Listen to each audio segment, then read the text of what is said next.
Nicolas Jacques Pelletier was marched from his cell to a scaffold above the Hotel de Ville in Paris. He was a known highwayman and was about to be put to death for a robbery in which at least one man was killed.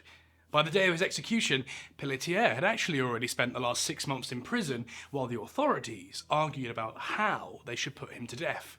See, a law in late 1791 had been passed which made decapitation the only legal method of capital punishment. Some argued that Pelletier should have his head cut from his body by an axeman, as was traditional, but many argued that a new method could be used, a brand new machine called a guillotine, which was supposedly more effective and more reliable than any human executioner. But at this stage, it had only been used on animals and corpses. The High Executioner of France, Charles-Henri Sanson, recommended the guillotine, and his words were taken seriously. On the 23rd of March, it was made official that Pelletier was to be put to death by guillotine, and so on the 25th of April, he was to be the first man ever to die at the hands of this contraption. At least, that's if it would work on a living subject. By 3 p.m. that day, a large crowd had gathered and were waiting curiously to see this new toy be put to use. By 3:30 p.m, Pelletier, wearing a red shirt, was marched towards the guillotine. High Executioner Sanson took Pelletier, forced his body prone onto the table, and then fed his head through the opening, so that the blade was lined up to fall on his neck.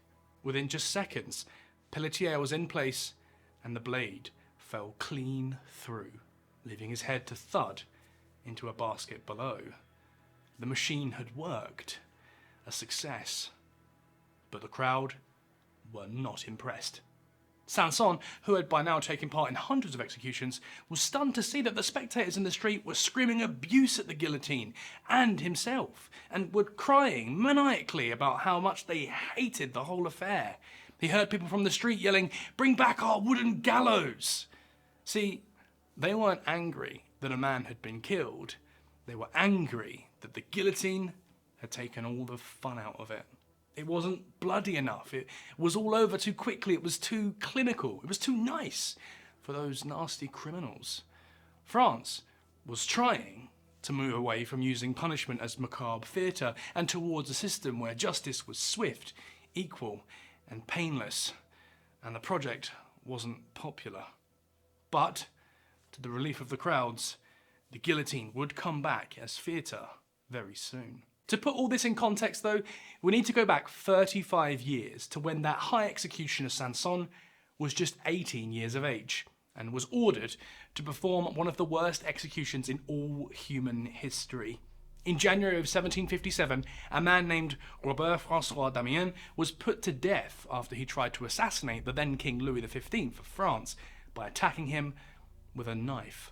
Although the attempt was unsuccessful and the king survived, the French authorities were determined to bring the full weight of the law down. What happens next is bad. If you're not into gore and pain and all that, just go watch something else or skip ahead a bit. But I promise this is to do with the story of the guillotine, and we're not just on a gore fest here. So Damiens was sentenced to public execution on March of 1757. When Sanson arrived to collect him from his cell, he said only, "This day will be hard." And my God, that was the understatement of the century. The whole ordeal started with Damiens having his legs broken. They did this by clamping his feet and lower legs into cast iron moulds, and once inserted, they would use a mallet to drive chunks of wood into the gap between the iron mould and his shin, taking away chunks of skin and flesh as the wood is nailed downwards, and eventually crushing and fracturing his tibula and fibula. After that, they burned the hand that Damiens used when he was holding the knife, and they did this with a mixture of molten lead, hot wax, boiling oil and burning sulphur. The sulphur here, of course, having connotations of hell and more punishment waiting for him in the afterlife. Once his hand was taken care of, they then started to pick at him with red-hot pincers, essentially grabbing, burning and tearing off little gobs of flesh and leaving behind shallow wounds and chunks of muscle and skin that were missing. These missing chunks were then filled in by having that same mixture of boiling lead, oil, sulphur and wax poured into the open wounds with a punishing sizzle. We're not yet done, by the way, because after this he had his sexual organs removed with a blade, and was finally laid on his back when Sanson and his men tied each of his 4 limbs to 4 strong horses, all facing in a different direction, so that when they ran, he'd be dismembered. Damiens, however, didn't part with his limbs easily, and so the first attempt was unsuccessful. The horses dragged and pulled against his shattered legs and charred arms, but inflicted only pain. So Sanson reached into Damiens' armpits and groin, where he was able to isolate and cut the tendons within his limbs, after which he sent the horses bolting for a second time, which worked, and Damiens' arms and legs were torn from his body, leaving only his head and torso on the ground. According to sources, he was still alive at this point and uttering the words, "Death, what's taking you so long?" Sanson then scooped up what was left of him, tied him to a stake, and then burned him alive. Casanova, who was an eyewitness to the ordeal, said, "We had the courage to watch the dreadful sight for 4 hours. I was several times obliged to turn away my face and to stop my ears as I heard his piercing shrieks, half of his body having been torn from him." All of this, of course, was very horrible. But it was this event where the story of the guillotine begins. See, although Damiens' execution was intended to be a display of the king's terrifying power and a shock tactic to preserve the position of the royals in France, the actual effect, however, was that it just galvanised intellectuals such as Voltaire, Thomas Paine, César Beccaria and Edmund Burke against the tyrannical style rule of monarchy like that of the Ancien regime in France, which was quickly becoming seen as brutal, capricious, and unjust. The following half of that century would see these frustrations simmer until they exploded in 1789, when France suddenly found itself in the throes of a full-blown revolution, and France's monarchy was replaced with a new government based on ideals of equality, fraternity, and liberty. We're not going to get into the specifics of the French Revolution in this video because it's very, very complicated. But basically, while these new revolutionaries were discussing new ways of governance, a new calendar, a new state religion, and so on and so forth, they were also discussing new ways to change crime and punishment and coming up with interesting methods to dispatch their political enemies.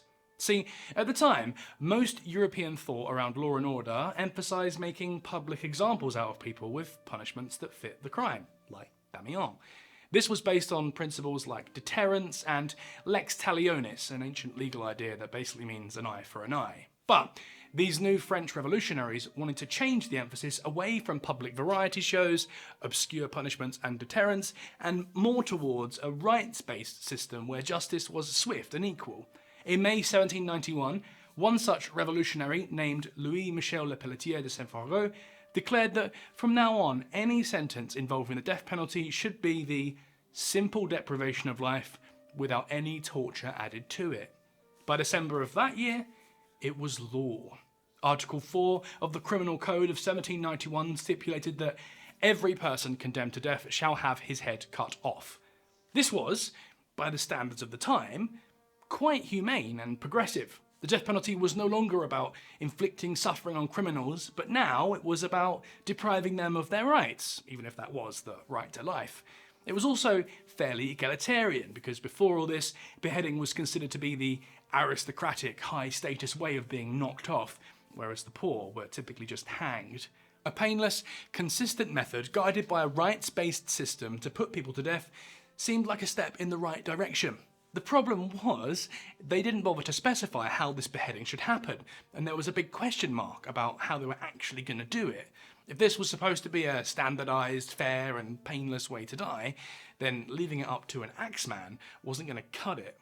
Manual executions performed by swordsmen or axemen often came with errors. Missed swings, the need for a second or even third swing at the victim, axes and swords chipping and breaking, leaving people half dead. It just wasn't efficient and it wasn't clean. But then a man named Joseph Guillotine, an opponent of the death penalty funnily enough, proposed that instead of using a man to do the job, they should build a machine to do it instead. He went before the Assembly, which was essentially France's new government after the revolution, and proposed to them that they could decapitate criminals by the effect of a simple mechanism. The Assembly were not convinced, and Guillotine doubled down on the virtues of doing things his way. He joked that, "With my machine, I'll have your head off in the blink of an eye." The Assembly burst out laughing and shooed Guillotine out of the room. His idea had failed to convince them, but how little did they know that within a decade, so many of those men laughing at him would find themselves uttering their final words as they were fed into his machine, the guillotine. Not only this, but the general public found the idea that you could use a machine to behead someone, quite frankly, ridiculous and a bit too soft and woke. Little songs were made up mocking Guillotine, and one of those songs featured the word guillotine, or little guillotine, which is where we have our name for the device, guillotine. However, the assembly didn't have a better idea about how to carry out these one-size-fits-all executions, but luckily they were able to call in a man of experience, the High Executioner Charles-Henri Sanson, the same man who, when he was just 18 years old, had tortured and killed Damiens in 1757. Sanson, who was now in his 50s, explained that Guillotine was right and that a machine would be the only way they could dish out a standardised death sentence, as human error was all too common with traditional beheading methods. After Sanson's clear advice, the assembly swallowed their pride and approached Guillotine to ask him if he'd like to make this new machine for them after all, and get filthy rich in the process. Guillotine, however, was so upset by the public jokes, the songs, and the assembly laughing at his face that he flat out refused and told them to go and find someone else to make it. It's often said that the way Guillotine died is by his own creation, the guillotine, but this is actually wrong on both accounts. He died of natural causes, and he never actually made the guillotine, he just suggested one. The guys who actually made it were working under the supervision of the physician Antoine Louis, and a man named Lacroyant designed the first prototype, which was then constructed by a German harpsichord maker named Tobias Schmidt. Unfortunately, for everyone involved though, the name Guillotine, from the little joke songs on the street, had stuck. By late 1791, Sanson and his crew were testing out the first prototype on corpses and animals to make sure it was effective and consistent as they had been promised. And it was. It must be said that there were other forms of beheading devices that had already existed before this version, like the Halifax gibbet or the Maiden, but this new guillotine came with plenty of its own innovations that made it perfect for mass, almost industrialised killing. The blade, with its angular rather than flat edge, allowed for a larger cutting surface overall, but a smaller initial point of contact upon impact, meaning that less force would be required to deliver a clean cut every time. For good measure though, a weight was fixed to the top to ensure enough power was delivered, no matter the size or girth of the victim's neck. The guillotine left nothing to chance, and as we now know, it claimed its first victim on the 25th of April 1792, Nicolas Jacques Pelletier, although the crowd wasn't as impressed as the assembly had been. But it was humane, it was quick, it was convenient, it made execution relatively cheap, and it was novel and interesting, even if not as fun as the traditional methods. Quick, convenient, cheap, interesting. Not good things you want in ways to kill people, and as the French Revolution started to enter its bloodiest chapter, the guillotine would take centre stage. In fact, during the Terror between June 1793 and July 1794, just over a year-long period, around 17,000 people had been sent to the guillotine, and sometimes in mass dispatches, dozens at a time were rounded up and killed. At one point, they'd gotten things so efficient that they were able to kill 12 people in a single minute with just one machine. And that's one of the things that makes the guillotine so much worse than you think, because it's easy to point to cases like Damiens, who had one of the worst deaths in history, and then look at the guillotine and think, that looks pretty painless and humane and fast, and as execution methods go, it's not that bad. But because it was humane and painless and fast and convenient, it was just so much easier to send people to the guillotine en masse, making it even more likely that you'd be executed for the smallest of things, or sometimes just for being suspected of doing something, even if there wasn't any proof. And during the terror of the French Revolution, this was very, very normal. In fact, it almost became a part of daily life, with the guillotine turning out an average of 50 heads per day. And with all this spectacle came the crowds. See, although it was originally seen as kind of boring compared to the old ways, these new en masse executions were suddenly fun again. Vendors sold pamphlets that showed the list of each day's condemned, and it wasn't uncommon for people to enjoy a drink or a bite to eat as they watched the business of those weighted blades drop down from the sky on their petrified victims. It was also politically popular. The guillotine came to symbolise the revolutionary ideals of equality before law and equality in death. It wasn't lost on anyone that when King Louis XVI was executed in September of 1792, he was beheaded with the guillotine, just like every other criminal who was executed that year, including the lowly robber Pelletier. Interesting tidbit, the guy that killed Louis was, you guessed, none other than our lovable executioner throughout this whole video, Sanson.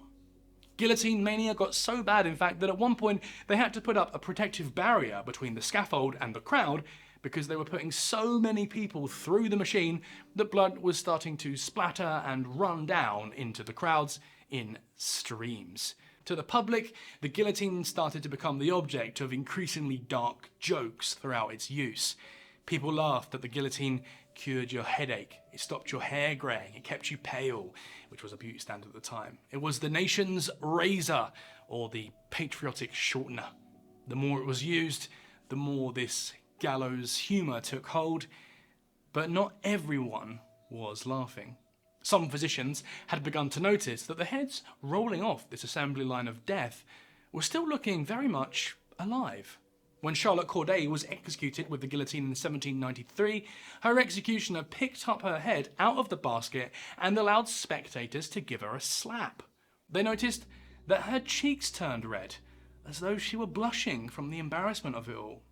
2 years later, in 1795, the physician Samuel Thomas von Sommering argued that people may still be conscious and active of mind for quite some time after decapitation, perhaps as long as 15 minutes, meaning that the guillotine was not in fact painless or fast, but quite an agonising torture in which the victim is aware of their death but left unable to express themselves. He stated that the grinding of teeth, the twitching of muscles, and the expression in the eyes gave him the impression that if air still circulated through the organs of the voice, the heads would speak. Much later, in 1905, a physician named Gabriel Barrieux was present for the execution by guillotine of a man named Henri Languille. He wrote of the ordeal, "Immediately after decapitation, the eyelids and lips held irregular contractions for 5 or 6 seconds. I waited for the movements in his face to cease, and then with a strong, sharp voice shouted his name, 'Languille!' I saw the eyelids slowly lift up, with a movement quite normal, like when one is awakened or interrupted from a deep thought. Then he fixed his eyes on mine, and his pupils focused themselves. It was not a vague, expressionless look, but living eyes which were looking at me.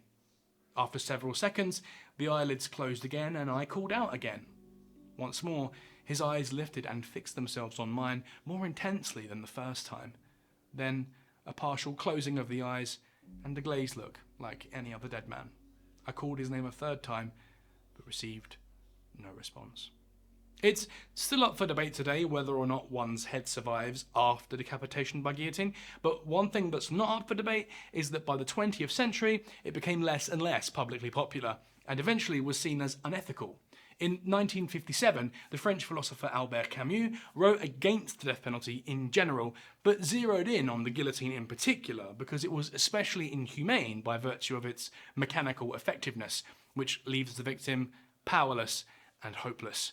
Whereas those being hanged could hope that the knot slips and they survive the whole ordeal, when someone is about to be guillotined, they, quote, have only one thought, that the machine will function properly.